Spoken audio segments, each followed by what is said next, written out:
So let's talk about an organism that has been with humanity for, well, basically forever. It's a silent, persistent, and often deadly companion. We're talking about tuberculosis, or TB. And to really get it, you have to see it not just as a disease, but as this ancient enemy that has a long, long history with us. Over the centuries, it's had a lot of different names. Consumption, wasting disease, but maybe the most chilling one was the White Plague.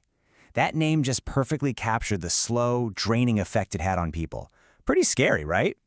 Okay, let's dive into the story. You know, for most of our history, we were fighting completely in the dark. This timeline really shows you the journey. It wasn't until 1865 that a surgeon proved it was contagious, not something you inherited. A huge step. Then, the massive breakthrough in 1882 when Robert Koch actually found the bacterium. But get this, it took another 60 years until 1943 before we had the first drug that could actually fight it, streptomycin. And as you can see, even then, the fight was far from over. Just when we thought we had it on the ropes in the US, it came roaring back in the 80s. A pretty stark reminder that this thing never really goes away. So, how does this ancient organism actually get from one person to another? It's not through touch or blood or anything like that. Its method is actually way more subtle. That's it. That's the whole secret. It isn't some complex thing. Its power is in its simplicity. It literally travels on the air we breathe.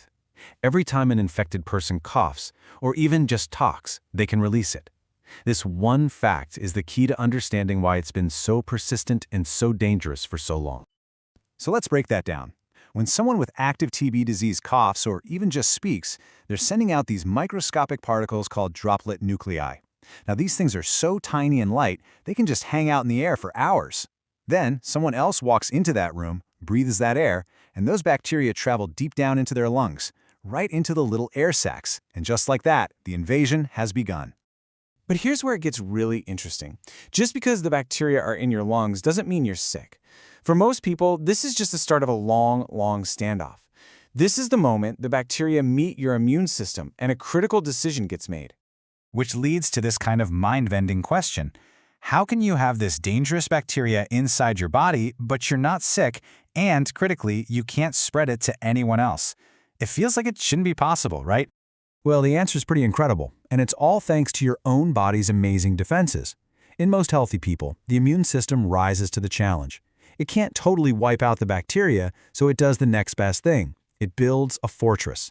Special immune cells swarm the bacteria and build a tough wall around them, containing them. This sealed-off state is what we call latent TB infection. Okay, so let's be super clear on this, because it's the most important point. Latent TB infection means, yes, the bacteria are in your body, but they're dormant. They're asleep, locked up by your immune system. You feel totally fine, you have zero symptoms, and you cannot give it to anybody. It's basically a truce. And this side-by-side really lays it all out. On the left, you've got the truce, latent TB. A small amount of bacteria, totally inactive, you can't spread it, no symptoms. It's not a case of TB. But on the right, that's when the war has broken out. That's active TB disease. A lot of bacteria, they're awake, they're multiplying, and you can spread it to others. Understanding this difference is absolutely everything when it comes to controlling TB.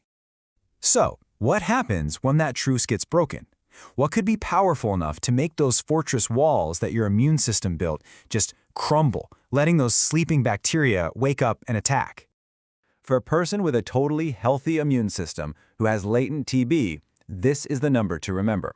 Over their entire lifetime, there's about a 10% chance that that sleeping infection will wake up and become active disease.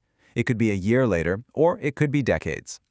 But, and this is a huge but, that 10% number is not set in stone. The risk can skyrocket if the immune system gets weakened for any reason. Anything that can tip the scales and crack those fortress walls gives the bacteria an opening. The single biggest factor is HIV infection, but other things like diabetes, certain cancers, or even medications that suppress the immune system all dramatically raise the risk. And this chart, wow, this really puts it all into perspective. With no risk factors, you've got that 10% risk over a lifetime. Add something like diabetes and it triples to 30%. But look at what happens with HIV. The risk just explodes. It's not 10% over a lifetime anymore. It becomes a 7 to 10% risk every single year. TB is an incredibly patient opportunist, and a weakened immune system is the exact opportunity it's been waiting for. So that brings us to the battlefield today. See, we have drugs to fight TB, but just like any living thing, the bacteria are fighting back. They're evolving. And that has created one of the biggest public health challenges we face right now. Drug-resistant TB is pretty much what it sounds like. The main drugs, the ones we've relied on for decades, they just don't work anymore in these strains. They just bounce right off. And that makes treatment incredibly difficult, way longer, and so much more expensive. So how does this even happen? Well, there are two main ways. The first is basically bad luck. You get infected with a strain that's already drug-resistant. That's primary resistance. But the second way, that's different. It can actually develop inside a patient while they're being treated. If someone starts feeling better and stops taking their antibiotics too soon, they haven't killed all the bacteria. And the ones that survive? They're the toughest ones. They multiply, and you can end up with a brand new resistant strain. And all of this leaves us with this one big nagging question. We've known what causes it for over 100 years. We've had drugs that can cure it for over 70 years. So why is this ancient plague still one of the world's top infectious killers? The answer is complicated. It's tangled up in poverty, in weakened immune systems, and in the bacteria's own terrifying ability to adapt. The fight is far, far from over.